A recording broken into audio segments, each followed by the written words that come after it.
Jackson Proskow is outside the White House and joins us with more analysis. Jackson, how did Carney's tone impact the meeting today? Well, Carolyn, the stakes were incredibly high for the Prime Minister today, and given how testy the Canada-U.S. relationship has been lately, there was the very real possibility that this could all have gone very badly. It all could have gone sideways. But two things seemed to soften the mood. First, President Trump was completely transparent about the fact that he was no fan of Justin Trudeau and is much happier dealing with Mark Carney.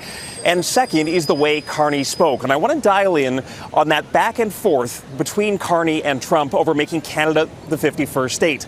Listen very closely to the full exchange and how Carney uses Trump's own words against him. I'm a real estate developer at heart. When you get rid of that artificially drawn line, somebody drew that line many years ago with like a ruler, just a straight line right across the top of the country. When you look at that beautiful formation when it's together, I'm a very artistic person, but when I looked at that beauty, I said that's the way it was meant to be. If I may, as you know from real estate, there are some places that are never for sale. That's true. We're sitting in one right now, Buckingham Palace that you visited as well. That's true. And having met with the owners of Canada over the course of the campaign last several months, it's not for sale, won't be for sale ever. Jackson, it seems like the PM chose his talking points very carefully. How else did he try to win over Trump?